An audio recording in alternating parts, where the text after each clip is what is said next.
Well, welcome to the channel, viewers. Dr. JWAU. There is incredible panic amongst average Australian people. I would never have said that Australia was an easy country to live in, ever. It never has been.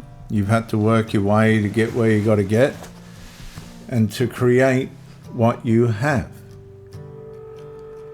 But now in Australia, even as a professional tradesman and somebody that can make a half-decent income or above average, I don't think Australia's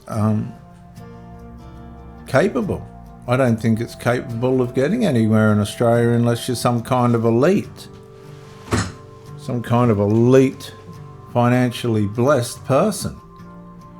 Now, what we're witnessing is unprecedented political, moral bankruptcy. These people have got no conscience whatsoever about their actions. They're not self-aware. They couldn't be, because they're demonstrating political moral bankruptcy in front of not just Australia, but the world. It's just blatant now. There's no strategy to try and hide it. There's no effort to try and camouflage it. We're just watching belligerent, rape, pillage and plunder politicians abusing Australia, which was what they did when they landed anyway. They completely abused the people that were here. They went against orders that they were given not to land on inhabited lands.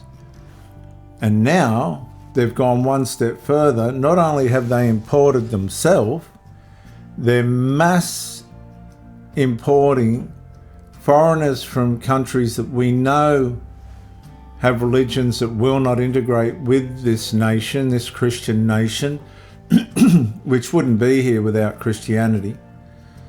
And they're using these people for mass political harvesting. A farmer can spend years preparing a field, but until the harvesters arrive, none of that preparation becomes measurable. The harvest is the moment when years of cultivation, viewers, are finally converted into a visible result. Now, when you look at behavioural political analysis, say election day, that represents the harvest. Population growth alone does not determine political outcomes. Neither does citizenship. Let me just say, apparently there's nearly 500,000 people that live in Australia that aren't citizens and possibly don't want to be. It's not about enrolment. The harvest occurs only when eligible citizens choose to vote. Now, within this framework, excuse me, my documentary examines a hypothetical question. If political strategists believe that years of demographic change, community engagement and policy decisions had increased their electoral prospects, how would those expectations be tested? And the answers would not be found in speeches. They'd be found in the ballot count. Every electorate would become a separate field, a separate harvest. Some would produce little change. Others might shift gradually over several election cycles. Still others could remain highly competitive despite demographic change, reminding observers that voting behaviour is shaped by many influences, including economic conditions, leadership, local issues, political campaigns, personal values and individual judgments. The thesis, therefore, doesn't assume automatic political loyalty, and that's the danger. That's the whole paradox. That's the insanity of immigration, mass immigration against wise counsel. The politicians are backing the immigrants to vote for them. But there's no guarantee that they will. So,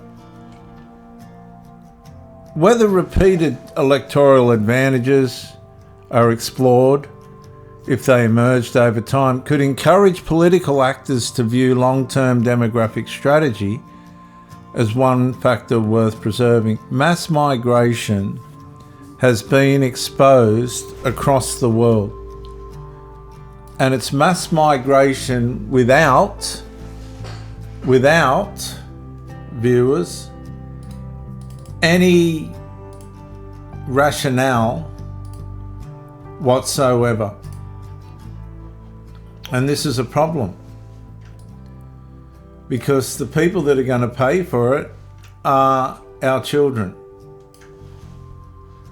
They're the ones that are going to pay for these political decisions. Now, the problem's the politicians, we know that. And we know that they have thrown away any fear that the people that they serve, which are the citizens, are looking at them in a way in which we don't agree with the decisions they're making. Now, you might say, who's we? Well, are you agreeing with what the politicians are doing?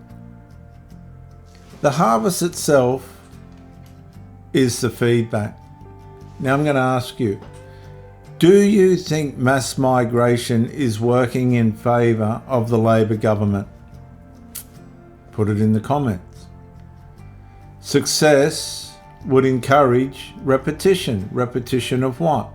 Repetition of mass immigration, because mass immigration is producing a mass political vote harvesting opportunity. And it's working. It's working across the Western world. These people, they ain't going to stop. In the next 2 years, they're predicted to have somewhere around a million more migrants enter Australia based on what's entered so far in the last 2 cycles, 12-month cycles. Now, this has got nothing to do with the people coming in, right? Doesn't matter where they come from. I'm talking about the politicians that are using these people for their political advantage. They're using them like a harvest field. Because if this failed at the start, it wouldn't be happening now. It'd be done. But the success of mass immigration against the duty of care and welfare of the nations that are doing it has proven to be successful, despite the consequences on the nations, on the people of those nations. This is about a morally bankrupt, a political strategy that has been successful and continues to be successful, despite the clear and self-unaware moral bankruptcy of the politicians. And this cycle will go round again. The deeper the democratic question, the deeper democratic question is not whether governments seek electoral success. That's what this mass migration campaign across the Western world is, trying to seek success. And that is inherent in this representative politics that we've got going on in Australia now. It's completely morally bankrupt. They're not even self-aware. They don't even realise that we're watching it play out, right? And we're absolutely shocked. They don't care. They're just going for it. They just want to keep their jobs. They're not serving Australia. They're serving themselves. The whole system has gone. The question is whether any long-term public policy should ever be evaluated primarily by its electoral consequences rather than by the public interest it is intended to serve. So we've got parliamentarians that are making sure their electoral consequences are successful, and they've absolutely got no duty of care or interest of how it's impacting the people that they're supposed to serve. Because every harvest viewers eventually answers one question: what was the field really cultivated to produce?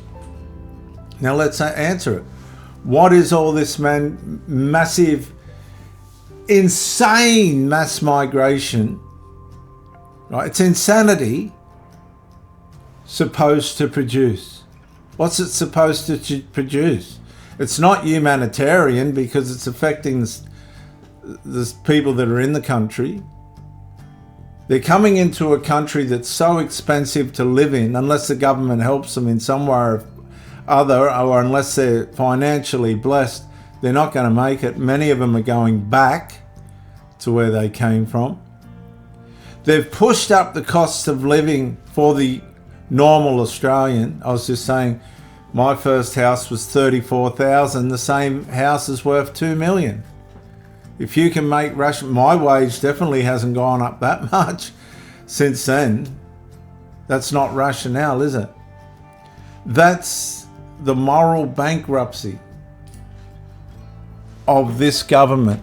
And it's not just this government, viewers. It's been successive governments, and it will continue because their votes depend on the people that they manipulate, the people that they groom. It's called professional political grooming, mass political vote harvesting. Many of you would never have heard of this. I suggest you start using it. Mass political vote harvesting.